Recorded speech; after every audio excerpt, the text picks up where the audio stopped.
everyone. Welcome back to See the Invisible, Living with an Invisible or Rare Disease. My name is Rhonda Franny Jefferson, and thank you so much for taking some time out to listen today. If you're new here, welcome. To tell you a little bit about the podcast and myself, um, I started the podcast as a way to try to lend some support and lend a voice for those that have an invisible or rare illness, especially during these past 18, 20 months. We've had to add challenges to the challenges that we already face each day. And after some experiences that I had, I wanted to use some of my energy into something positive. So I started this podcast. I do have an invisible and rare illness. Um, Last year, we actually just had the first FDA approved treatment that was approved. So that was kind of exciting, but definitely a lot more to be done. But that's just a little bit about myself and what I'm doing with this podcast to try to, you know, let those who do not have an invisible illness or have a rare illness, understand that there are people out there who have different situations. Also, a recognition that our support system, whether it be family, friends, even coworkers, that they also, need to know about our illness as well as, they're there for our support. They also need to be supported as well. So, what I'm doing with this week's episodes are I'm breaking them down into two. I normally have one episode a week, but looking at going back to school, I know that's the big topic right now. And even though returning to school is not necessarily having an invisible or rare illness, there are reports put out every year at the beginning of school from the CDC, healthychildren.org, that are looking at the ways that returning to school can impact a child. And this year we have so many more obstacles that we may have to go through. And it's kind of hard to keep up with everything that's going on because depending on where you live, one county might be doing one thing, or even different cities could be doing different things. So, you know, right now, I just want to review some of the basics of going back to school, which will be, more in this episode. And then the next episode will be covering things like germs, making sure that we're being as safe as we can, even though, frankly, a lot of those are the standards that we, go through every year and what we're always telling our children they should be doing. So, what I'll do with that episode is this one will be released on Monday, September 13th, and the next one will be released on Tuesday, September 14th. Now, before I do start, I just want to say that I am in no way a medical, insurance, or legal expert. If you do have any questions in those fields, please make sure that you're reaching out to someone in that area. My podcast is in no way meant to be medical advice. It's just my observations or my experiences that I'm retelling or different pieces of information that I've learned through articles I've read. So, again, this is in no way meant to be medical advice, but I just do want to share some information that I have, as well as just reminders that we go through every year. So, something last week that I started was on school buses. I went through some school bus tips, but something that I didn't follow or bring up last week, really more in depth, was on school buses. There are still so many around the nation that don't have seatbelts. If they're used to transport very small children, they don't have boosters. And, as individuals, if we have, an SUV, a small car, no matter what, and we have a child that's within, a certain weight or height range, they have to be in a booster. Everybody needs to be buckled in. Yet on school buses that are carrying our children, they don't have to be necessarily. So, you know, if I think about a school bus, I know that for one thing, at least in my area, there are not a tremendous number of accidents involving them. For one thing, they are very visible, so that helps. Also, the stop signs, when the bus does actually stop. Unfortunately, not everybody adheres to that, and there have been tragedies related to that. So, there really is more protection for school buses as far as avoiding accidents. But if an accident does occur, there's nothing there, to hold a child in. And having an accident in a school bus is really one of the worst scenarios I think that I could ever face.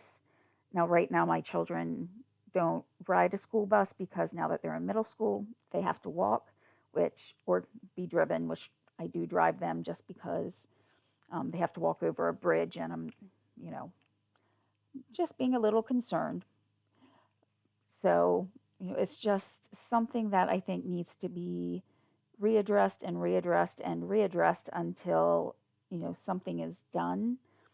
Whether it's about the cost of going through all the school buses and adding in safety belts, you know, the cost of doing that, to every school bus in the nation would be worth it if it saves just one child.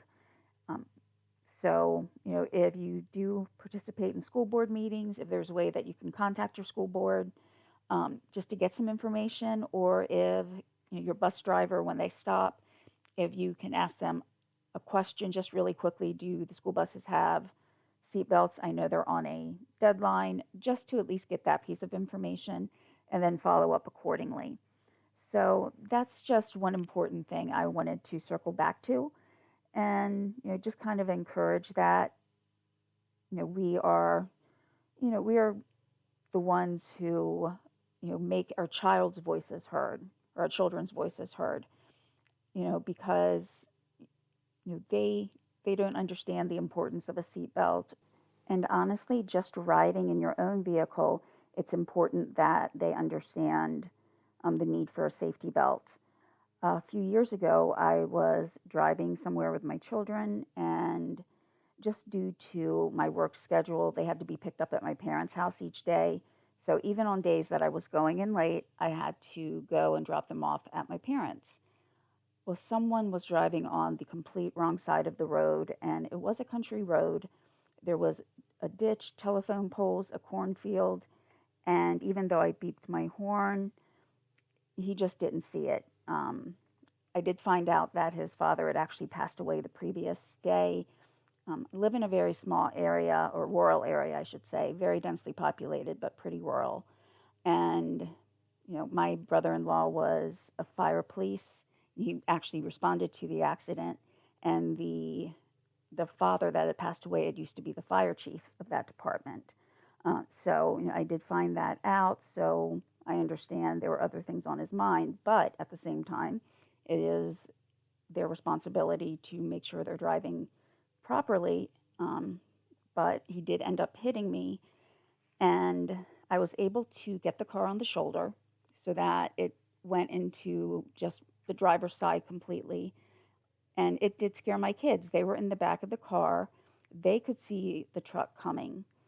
And, my only thought was, how do I get away far enough to make sure the kids aren't hit? But after all was said and done at the end of the day, and we went to talk to the kids about what had happened, because I had to go to the hospital.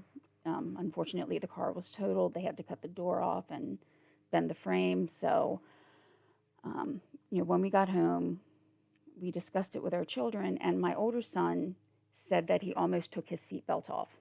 He was trying to take his seatbelt off because, he just saw a truck coming.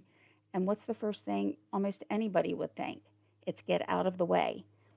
And so if things had been maybe 1 or 2 seconds apart, if if we weren't hit until maybe 2 or 3 seconds later, he may have been severely injured because of that. So we had, a very serious conversation. We tried to make it as age appropriate as possible to let them know the importance of seatbelts. But that story also goes to show the importance as well.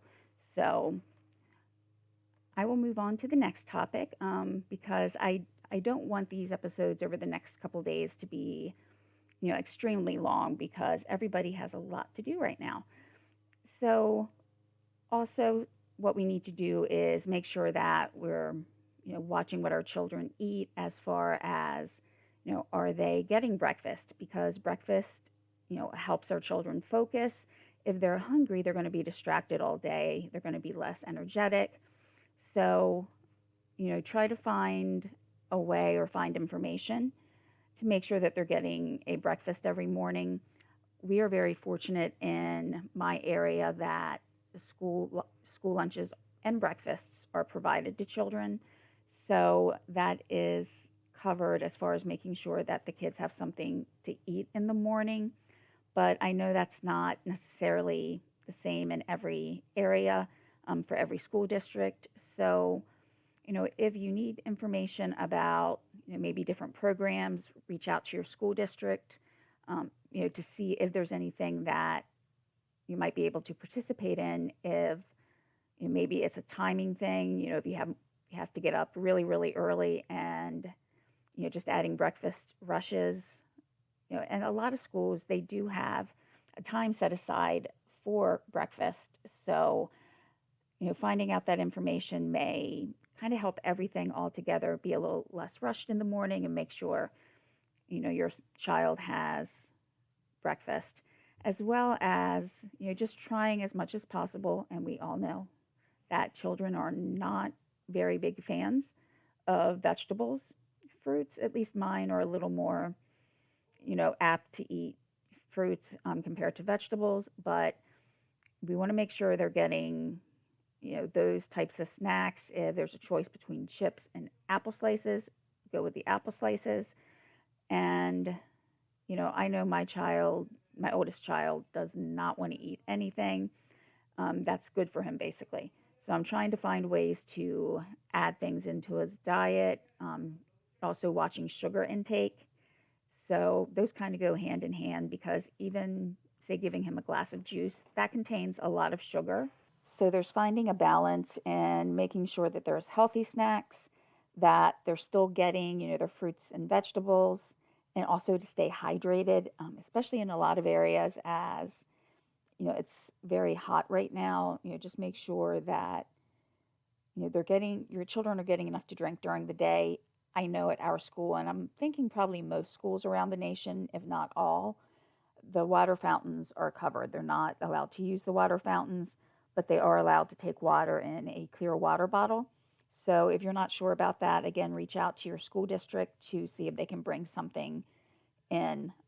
So I know in my school district it's just water, so that's actually pretty good. I like the fact that they'll be drinking water, um, and I do try to not keep sugary drinks in the house because my kids have the habit of if they see something they like, even though it's supposed to last the week, it will most likely be gone by the end of 48 hours. So um, the next thing I just wanted to cover, it's actually going back to what I was saying about sugar. This is kind of a staggering amount of sugar that a 12-ounce soda contains 10 teaspoons of sugar approximately and 150 calories. And of course that, varies slightly, but that's a huge amount of calories and sugar. And at some point I'm more focused on the sugar as well. Um, but just replacing that with water that can take 300 calories out of a child's diet per day, depending on what they may be drinking. Now, one of the most uncomfortable topics that we have to deal with as parents is bullying and also cyberbullying. So there's what many of us grew up with, which is the, either it's called teasing, but honestly, I don't like the word teasing because, that kind of downplays how traumatic some bullying can be. So what we first need to do is make sure that our children understand what bullying is. There was an incident, um, I'd say about 6 months ago. when my children were remote learning and I was helping one of my children with an assignment. And based on his answer, I knew that he did not know the meaning of one of the words. And so I went over it with him, and he could see that, okay, this answer was written completely, wrong. And it was, I'm not going to go over what word it was, but it's something that could be very, traumatic if a child experiences that, or if anybody experiences that. So, it's making sure you're using age appropriate language when you're speaking with your child and that they understand exactly what it is. So, make sure they understand bullying can take both a physical form, whether it's pushing, pulling hair, pinching, none of that is ever acceptable. And, when I was growing up, again, it was called teasing, a little bit like that, and nothing was ever said or done. And now I'm glad that a lot of things are being, are coming to the forefront that, okay, this is not okay because, I still remember one person, quote unquote, teasing me for most of my middle and high school years. And, I still remember that. And it doesn't matter how many good times or good friends I may have had, a lot of times those memories come in and supersede any of the good. So make sure they understand that, bullying, it cannot be downplayed as just saying, oh, it's teasing or it was just a joke. Words do have meaning, words can hurt. So, that saying, sticks and stones may break my bones, but words will never hurt me. When I was a child, I used to think, well, why is that? Because to me, it would be harder to get over the emotional scarring of words that might be repeatedly said to someone. So, I'm kind of looking at that phrase in a different way, especially as a parent of a child who's on the autism spectrum too. I want to be very protective of him, and especially going into middle school. But what we need to let our child know about bullying once they understand that it's, verbal or physical, doing or saying something that can hurt someone, whether it be physically or emotionally, and also explaining what cyberbullying means in regards to, mobile devices, computers, things like that. So if your child is bullied, make sure that you speak with a school official, and also make sure that your child knows that they can go to an adult, such as a staff member, teacher, someone that they trust and feel comfortable with if they are being bullied. Understand that, again, this is not like decades ago where, the pretty much the way to approach bullying was just deal with it. Well, we recognize that, the feelings and emotions stay with our children, through, childhood and adulthood. So understand that it is serious and that we need to address it as soon as possible. Let your child know too that it's okay to walk away sometimes. And in terms of cyberbullying, a way to quote unquote walk away would be to just don't respond. On social media, there are people who just want to get a response out of someone. And by doing so, it can put, people in a situation where they're either revealing too much information about themselves, or, they're saying things that might lead to more bullying. So just, let them know that stopping and either walking away physically or walking away from the mobile device, is the best option usually. So they're not perpetuating, the cycle of a back and forth as far as, interacting with the bully. And another thing to have is a good support system. So, friends can look out for each other and they'll feel more supported if they have, a good group of friends. And also having your child work, with things that they really enjoy. My younger son really enjoys artwork and drawing, so I try to encourage that as much as I can, and that gives him, a lot of encouragement, I think, and it makes him more confident. And also, most importantly, as far as letting administration know, if it's repeated and repeated, make sure that the teachers, bus drivers, everyone knows. It's not just, say, one person, not the administrator. Everyone that your child may come in contact with at the staff or as a staff or teacher at the school, bus drivers, if they are on the bus, when you speak with, the first person you speak with, ask them if they can make sure that everybody knows to be on the lookout for some type of an occurrence, with your child and another child. And also, as far as cyberbullying, monitor what your child is doing. We have a room that our kids have to be in when they're on the computer, and the door's open all the time so that I can hear the talking and things like that. My son brought me something to download the other day. I didn't feel comfortable, so it wasn't done. And I was sorry that, he was disappointed, but at the same time, I did not feel comfortable letting him go to that website. Now, on the other hand, if you find out that your child is actually, the one who is doing the bullying, sometimes that can be just as difficult as finding out your child is being bullied. So, reiterate what the meaning of bullying is and that it is never, ever okay. Be consistent with any type of discipline and try to reward, positive behavior. So whatever they do that's either something new or different, thank them or say they did a great job. And I think having a positive, spin on things, and making sure that your child, is being recognized when they are making changes is very important as well. Now, something that we too can ask our children if they are the one who's actually being the bully is asking how they would feel if the roles were reversed. And honestly, it can sometimes happen when we're adults too. I asked a person that one time who was yelling at me and kept mentioning his wife and daughter, and at some point, when he paused, I said, "Okay, you're mentioning your wife and daughter. How would you feel if somebody was talking to one of them that way?"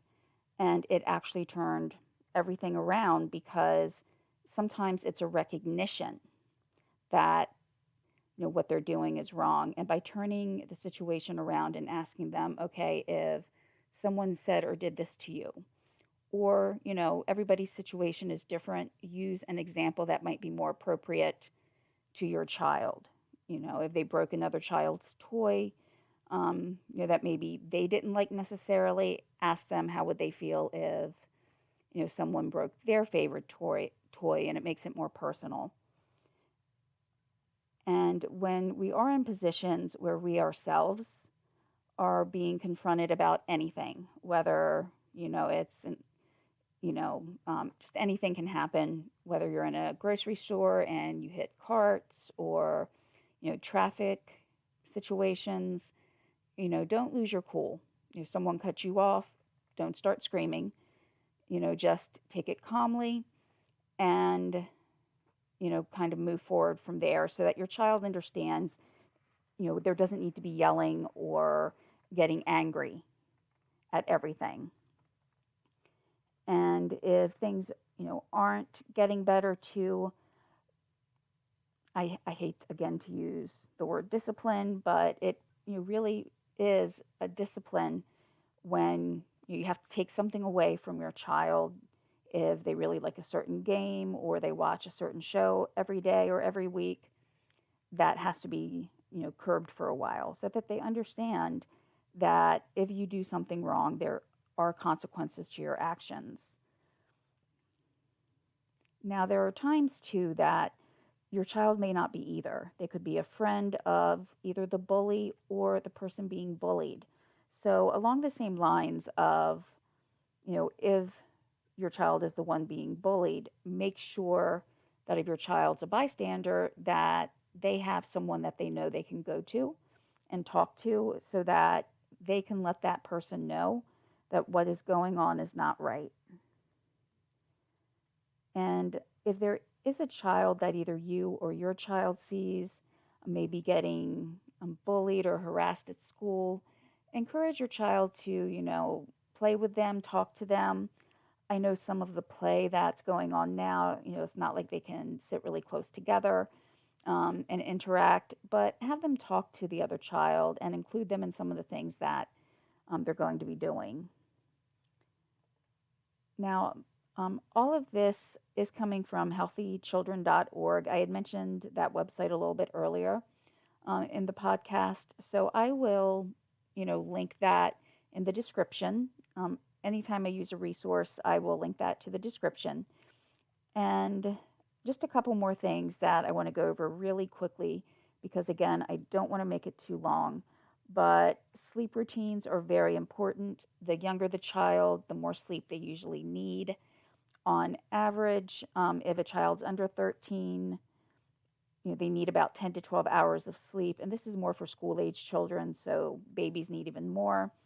And from 13 to 18 years of age, they need approximately 8 to 10 hours.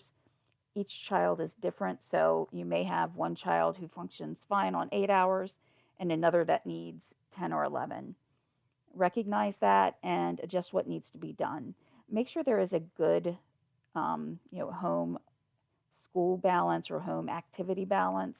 If your child does participate in other activities, try to make sure they're not overdoing it because sometimes, children may be involved in 2 or 3 different activities after school, and they may not have enough time to get enough sleep once they get their homework done and things like that. And once your child is home after school, make sure that you have a routine down for homework and studying so that when they come home, they know exactly what they need to do. Make sure they have a nice, clean place that they can sit that's free of any distractions. They can't see the TV. The TV should really be turned off. They're nowhere near their computer or a tablet or any other, device that might cause a distraction. And, have that role as a set role so your children know exactly what they need to do and when they need to do it. Me personally, I like to give the kids a little bit of a break before they go straight into doing homework or studying. So I let them do something that they like for a while. I also let them know that I'm there for them to help them. And even if I don't know the answer, it's okay to say that. I would rather have, my child understand that, okay, well, mommy has to look this up with you and try to figure out what's going on rather than give them wrong information. But it also lets at least to me, in my opinion, it lets your child know that, there are things that you don't know. It makes you more relatable.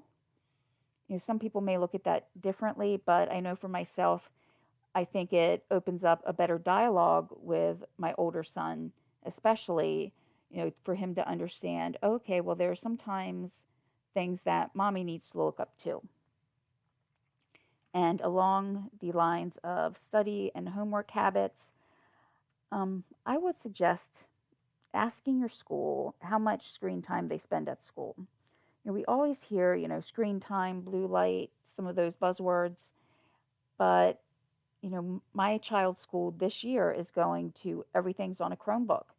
So that means, from class to class, they take their Chromebook with them and they're, on the screen all day.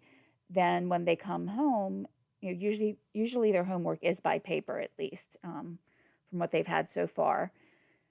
But then if they want to play anything, on the computer or on a mobile device, then they're back using screen time. So, have the information about what's being used at the school, how much screen time they're getting altogether, and if there is a way to limit the screen time. And, again, this is just my opinion, my experiences. I have an app that I can go in and limit the amount of time for each child. That way I know, they're not spending, 4 hours on there after school, which they really don't have that much time to spend on it after school, but they'll try. Trust me. I've heard them get up in the middle of the night. So, but that was just some information more about what I consider the physical, like the external physical aspects of school, and keeping children safe as compared to, say, things like keeping them safe in regards to germs and things like that. That will be an episode that I'll be uploading, tomorrow on Tuesday. So I'll try to make that, pretty quick as well, just to get the information in.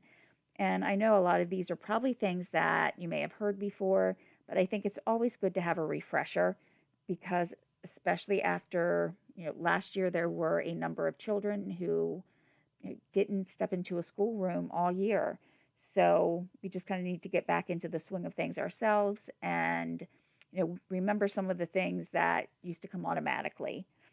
If you do have any ideas about topics to cover, my contact information will be in the description, as long as links to some of the information that I used. I really did use mostly from healthychildren.org.